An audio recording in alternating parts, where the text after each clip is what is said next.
Global Talent Hub, a special podcast series by the Sustainics.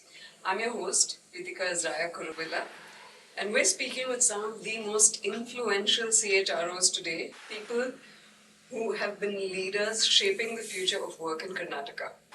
Each conversation explores leadership, talent, culture, and shifts redefining India's most dynamic digital economy. Today, I'm delighted to be speaking to Aparna, who is CHRO at Tori Harris, whose work in this sector has played a significant role shaping talent and organizational transformation across Karnataka. Welcome, Aparna. Lovely to have you here. Thank you so much, Reethika. It's a pleasure to be here as well. Aparna brings decades of experience shaping people's strategy at scale, leading some of India's workforces through transformation, digital adoption, and culture evolution. Her perspectives on leadership and future skills is deeply rooted in Karnataka's rise as a global talent hub.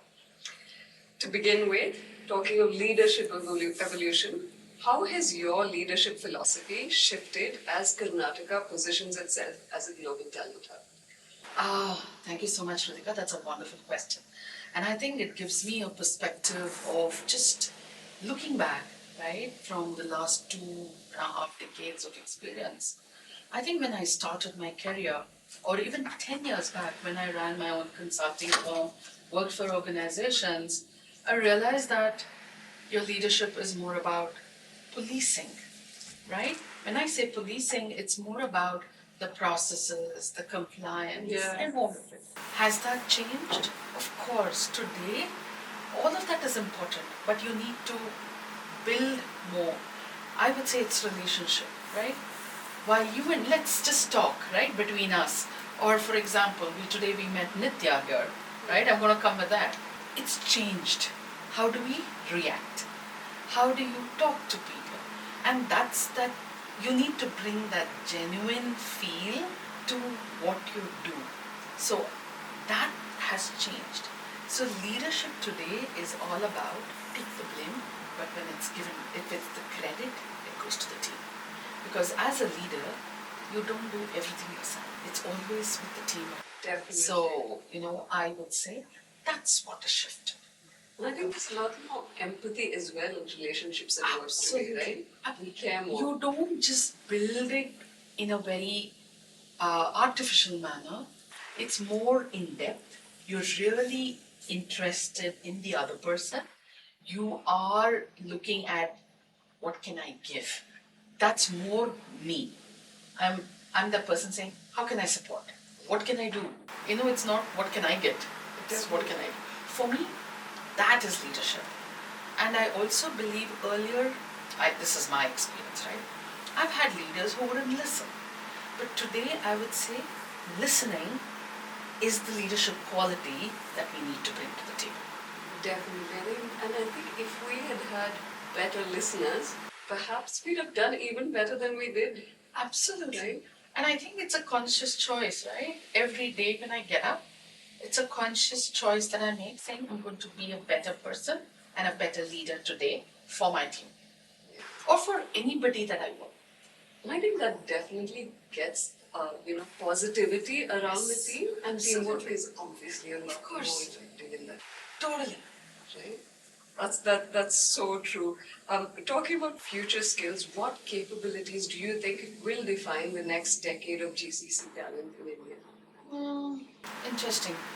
GCC earlier. So I worked for Cisco, and this was 2004, and the first GCC, or the so-called, then it was called the ODC, all of that, right? There was R&D centers and stuff, which is called the GCC today. How is that different from where we are today? There's a lot of difference. So what I've also seen is, earlier, we would compete between organizations or between somebody down the road, or it could be, if Cisco would compete with the Intels of the world or be the Huawei's of the world, because that's where you would lose talent too. But today, that's not the case. Yeah. You lose talent for anywhere in the world, be it Singapore, because that's what has changed today. And GCC today is no longer more from a just a support. There's a lot of innovation, research that happens, and the number of patents have increased significantly from India. That is the difference. Earlier, you couldn't, but now you can file patent even in India. Why wait to go to US, right? That's the difference. And that's the shift that I see. There's nothing more constant than change, right? Absolutely. And change is good. Oh my God, it's so boring without change. How can life be so routine? You need to have that change. Exactly. And talking about change, now we get into AI today. Everything is with AI. How do you think AI-enabled HR will look like in practice for a company like yours? So interesting, right? I'm going to take a step back and tell you this. I started using AI in 2022 when it was just a ChatGPT, Yes. and I had the paid version, not the free version. So I used to pay $20 then. I continue to pay $20 even now. But just that I've moved between different AI tools that you get. Have I used all? Of course. I have abused it so much that I know exactly what works. So, how does it help? Of course, it helps in HR. I think the entire analytics is faster. You just have to feed the data, the right data. What you want to feed in is different based on the privacy that you have. The entire earlier, if an employee wanted to know what's his leave balance or wanted to know what's the process for applying leave, or if he has to relocate or anything else, he would talk to an ops person. Right. But today you have a chatbot which will tell you exactly what you want. For example, I know because of the new, I can give you all of these examples because of the new labor code that's come in.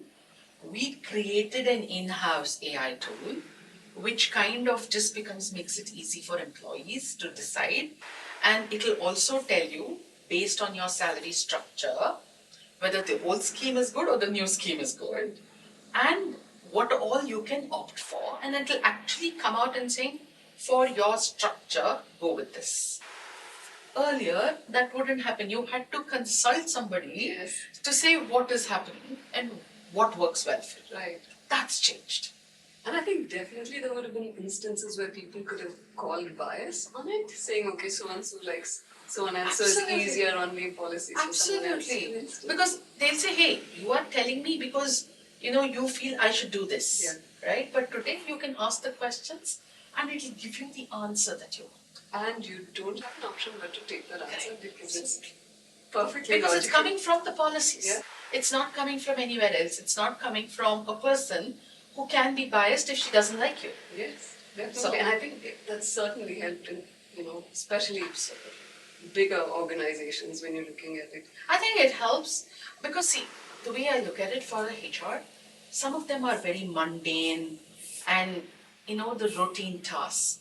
That gets done so you can concentrate on building the connection with an employee, Yeah. which with all of this, you still need to.